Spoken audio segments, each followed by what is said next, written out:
Hello everyone and welcome to Connect to Chess. Today we are going to analyze a game between Praggnanandhaa and Anish Giri played in the first round of candidates which is being held at Cyprus. So yeah, whoever wins this candidates tournament will challenge Gukesh for World Championship match. And yeah, of course all Indian fans they are rooting for Praggnanandhaa even though he is not in that great form. But let's see how he plays this game. Uh, yeah, and the game started with e4, c5, knight c3, d6, and f4. So basically, this opening is Grand Prix, Sicilian Grand Prix. So this opening it's not much played in the top level chess, but yeah, Praggnanandhaa he plays this because he was prepared for this kind of opening. And yeah, g6, knight f3, bishop g7. This is a nice bishop for black. Bishop b5 check, bishop d7, and a4. So pretty standard moves. And after knight c6, white castles. A6 kicking off the white's bishop, and Pragg plays bishop c4. Here comes e6, d3, and knight e7. So Anish now his plan is to just castle on the king side, but Prague breaks in with f5. Now, as White has already developed all his minor pieces, his king is castled. He's trying to open up the center and quickly attack Black's king. So after f5, e takes and queen e1. Uh, yeah, here also White can also take back, but Prague plays queen e1 because he wants to apply pressure on the e file. Bishop e7. Yeah, and in this case, Black cannot take this pawn because now there is knight g5 piling up on the f7 square, and this is a lost position for black already. So Anish plays the best move, bishop e6, takes, takes, bishop takes, pawn takes, and queen takes. And here Anish played queen d7, trying to exchange of the queens because it's a pretty much open position and white's king is castled, but now whichever way black's king will castle, it's not safe because all the pawns are opened up. So Pragg says thank you very much because he's white and he is playing for a win here, so he just plays queen back to c4. Long castle from Anish and bishop g5 pinning this knight to the rook. So here comes rook e8, rook a e1, and knight g6. So after knight g6 from Anish, this knight on the g6 was covering the d5 square, but now as the d5 square is vacant, Pragg pounces on this opportunity and plays knight d5. Now here black doesn't have the time to grab the b2 pawn because the threat is knight b6, check, and forking the queen. So Anish plays king b8, best move because he doesn't want to give up the queen, of course. But again, he falls into another fork, which is knight f6, now forking the queen and the rook. So black is forced to give up the dark squared bishop here. So after takes, rook f8, bishop c3, and here comes f5. So basically, Anish is saying he has weaknesses, but yeah, he's still playing a good game, and there is not nothing much to worry. Prague take plays rook takes rook, and rook e1. So basically, Prague is trying to exchange off the pieces because he knows there are pretty much like at least four weaknesses in this black side. So the pawn on the h7, pawn on the f4, pawn on the d6. These are all his weaknesses. So he's just trying to trade off the pieces and then he'll attack this pawns because he has a long ranged piece which is bishop, and Anish just has two knights. So Anish plays rook f8. He says, no, I don't want to trade the rooks. And Pragg offers a queen trade. After queen takes, rook takes, attacking the d6 pawn. Anish plays king c7, and here comes knight g5. Now, Pragg will try to attack uh, one by one the weaknesses. So now he's attacking the h7 pawn, and here comes king d7. Cannot capture the h7 pawn now because black king will just capture the rook. So rook e4 first, and here comes rook f5. So Anish is sacrificing the pawn on h7. He's saying, My plan is to just push the d5 d4 pawn, and once you take the pawn on the h7, your knight is pretty much trapped." Pragg willingly he goes into this variation. So he plays knight takes h7, and after d5, rook e2, d4, bishop e1. Um, Anish plays knight e5. So you might think this knight is trapped now after rook e4, because black's plan must be pretty straightforward, just to bring king e7, king f7, king g7, and just capture the knight.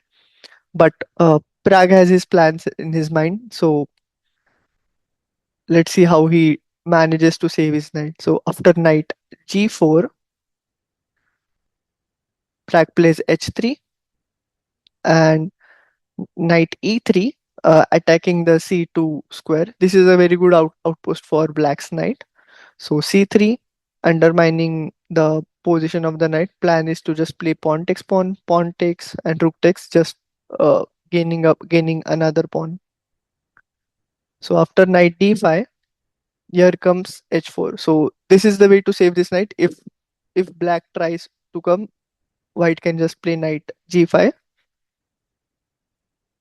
And remember, this pawn is supported by the bishop on the e1. So after pawn takes, rook h5, a double attack on the h4 pawn, and here Pragg plays knight g5. So you don't have time. Black doesn't have time to grab the h4 pawn, because if black plays knight takes h5, white has knight e6 in mind. So knight e6 comes with an idea of grabbing this pawn and this pawn. So as you can see, Pragg is trying to target all the weaknesses which black had in his position. If black plays b6, here comes c4, and wherever the knight goes, you pick up the f4 pawn, and this position is again winning for white. So, oh, sorry, yeah. So in this position, after knight g5, Anish plays knight f6, attacking the rook. And this was a little inaccurate from Anish here. Uh, Here, basically, the good move was b5 or b6, any of this, trying to play on the queen side, because black has a pawn majority on the queen side, like his three pawns versus this two, and this central pawn is just cannot push it right now. So after knight g5, knight f6, uh, Pragg plays rook e6, which is the best move, attacking this knight. If this knight moves anywhere, he can just gobble up the knight on the g6. So here rook takes knight was forced. Now removing the defender of this rook. So instead of, now white has to grab up this knight, otherwise the rook is hanging. So rook takes knight, rook g4 and h5. Knight e5 and h6. And here comes knight f3 check. Yeah, the pawn on the d3 is hanging, but black cannot play knight takes d3 here. Reason being, white can just play h7, and no one is stopping the queen on the h8 now, because the h4 square is guarded by the bishop. So black cannot play rook h4 here in this position. So after knight f3 check, Pragg plays king f1, knight takes bishop, king takes knight, and after rook takes g2, rook takes f4, Anish tries to attack this pawn, but it's too late already, because now Pragg can defend this pawn. And this is a excellent move from Prague. It not only defends this pawn, but it prevents Black's king to advance anywhere from the seventh rank. So Anish tries to attack d3, but king d2, rook h2 check, king e3, rook h3 check, and in this position, like pretty much Pragg is already winning. Any move which Pragg plays, even like king e3 or king f4, it's winning. So he plays the best move, king e4, not even giving the d3 pawn. So after c4, d takes c4, rook takes c3. He plays king. Pragg plays king f5. He's saying you can gobble up all my pawns, but my pawn on the edge is enough for me. I'll just queen that and I'll win the game.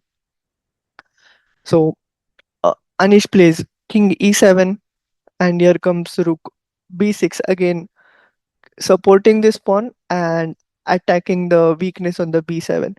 So as you see, there were three weaknesses in the black's position, and all those three weakness, uh, Pragg capitalizes on it. So after rook takes pawn, uh, Pragg plays h7, and Anish resigns in this position as there is nothing black can do here. So if black tries to defend by rook h4, white can just play king g5 with the plan of bringing this rook in between and queening. Because now black cannot capture this pawn because there is rook takes b7 check, and you lose a rook. And if after king g5, if you say I will just wait, play a waiting move like rook h2 again, that is very slow because I'll just block this file.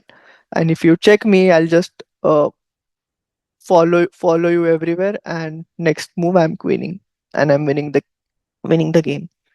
So yeah, pretty solid game played by both of these guys, Anish and Praggnanandhaa.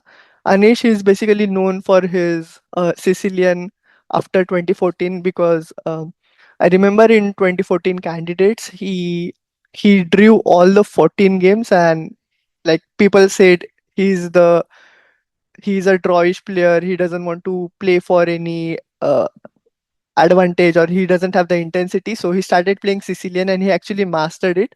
So so he has some point to prove after playing Sicilian like e4 c5, but Prague, he knew Anish will willingly come into Sicilian and he prepared for the Grand Prix variation like e4 and f4. So hats off to Prague for beating Anish in his own strength. So yeah, I wish Prague plays well, and I want Prague to win the candidates tournament because it will be a quite exciting to see the World Championship match between Gukesh and Prague. So yeah, that's it for today. I'll keep posting all the other videos of all the interesting games. So yeah, until then, tata, bye bye, see you. And if you like the video, please like and subscribe.